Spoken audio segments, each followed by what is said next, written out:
little bit of Anastasia for these bitch ass hoes.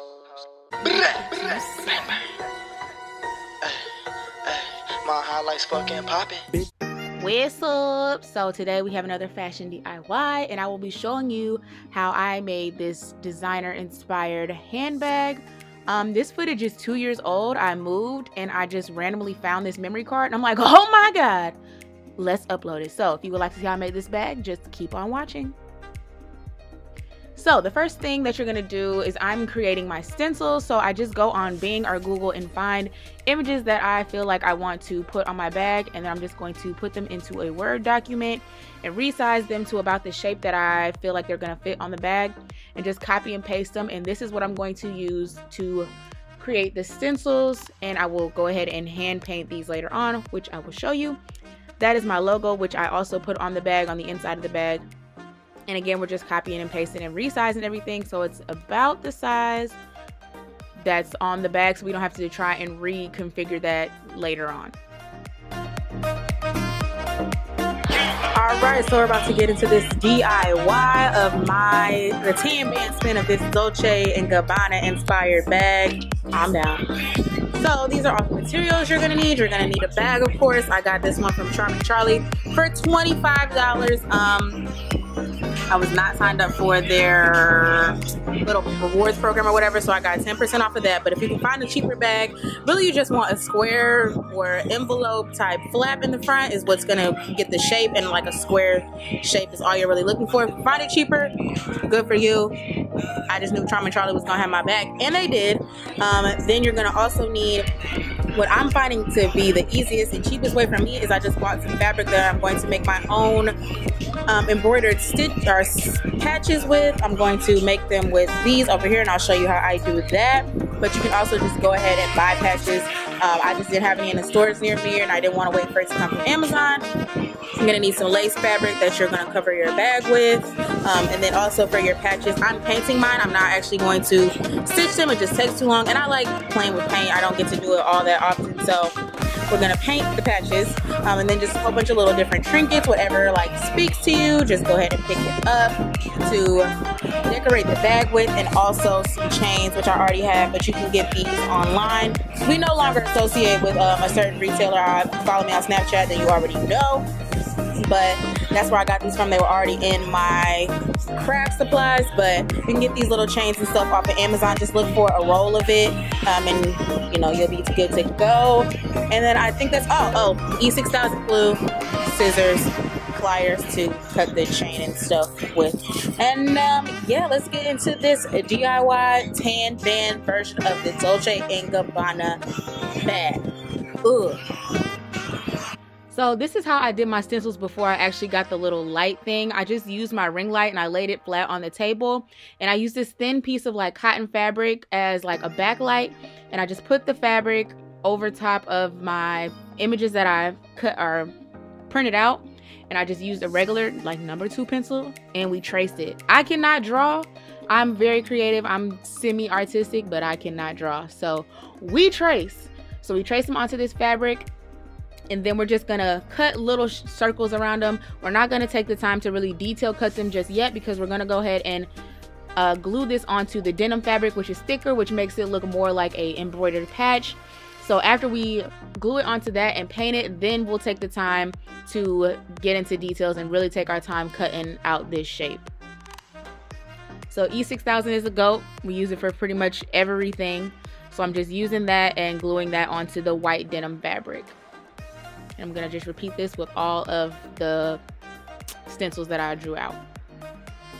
So now that we have them all glued onto the denim fabric, we're gonna get to painting. Like I said before, you can definitely find some rose stencils like this on Amazon, on the craft stores like Hobby Lobby, Joann's, Michael's, any of them. They're gonna cost you a little bit more, and you have to wait, you know, pay for shipping and wait for them to come in. So I just took the time to, you know, just creating things relaxes me, so I just wanted to go ahead and paint them. So I just started painting them, and then I found that I was losing some detail when starting with the main color, so I went ahead and used the black paint to outline all of these stencils, well, the lines that I created, drew out, and then I'm gonna go ahead and fill that in so we can make sure we capture all the detail of every little piece that we're creating.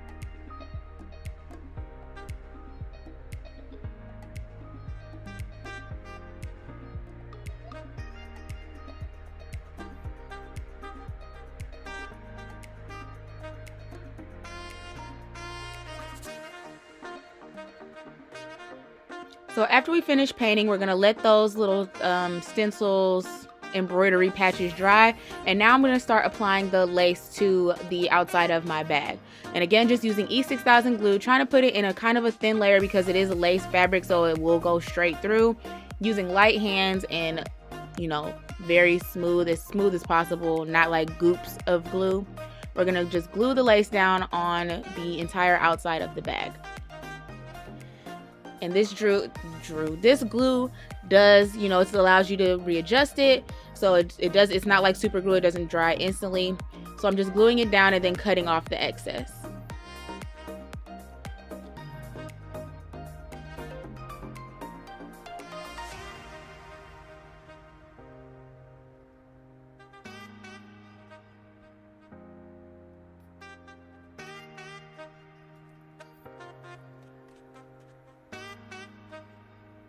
So after we've covered all of the areas that we wanted with the lace, then we're going to start kind of placing out our embroidered pieces and a few of our little gems just to see how we're going to design the bag up, just to get an idea. So this is the time where you will actually take your time and cut all of your little patches out. You want to be very careful and make them as neat as possible. And like I said, we're going to place these down just to see where we kind of want them on the bag. And then before we actually glue them down, we're going to put on some more decor on the outside of the bag, which is our chain and rhinestone chain trim. And I'll show you how I do that to make sure it stays in place, since this is not a flat object. And I got this big, it's really a brooch. I just took the pin portion off of the back with the pliers, and I got that brooch from Hobby Lobby. So now we're using the chain and we're just deciding how we want to design it, where we want to lay it, and how we're going to do that. So this chain you can get from Hobby Lobby, you can get it from Amazon, you can get it from Michael's, you can get it from anywhere, but I got mine from Hobby Lobby. And this is just something I use pretty often on craft projects, so I just have it in my stash. So we're going to use the E6000 glue starting from the back. You always want to start your gluing anything in case like it doesn't completely reach or you have any mistakes on the back of your bag, because that's most likely going to be on your thigh and be hidden. So we're just going to glue it down in sections, and we're going to use tape and, what do you call those? Clips? Wooden clips? I don't know what you call those right now. To hold it in place, because again, it's not a flat surface. So like I said, this is not super glue, it does not instantly dry, so you got to make sure it stays where you put it so it will dry. And I just use the pliers to take the chain apart from itself, and then, you know, I close the little clasp back up. We're doing the same thing with the rhinestone trim, just going along the outside of the bag and making it all pretty and girly. Designer on a budget, okay? And then this chain is thin enough to where you can just use normal scissors and just cut it. Repeating the steps on the front of the bag. And then I also do a little design with the chain and rhinestone trim on the handle of the bag. I don't do it on the long strap of the bag, just because that's closer to my hair. It has more potential to get caught onto things. And I actually wish I wouldn't have put the rhinestone trim on the back of the bag at all, because that does kind of can snag as well.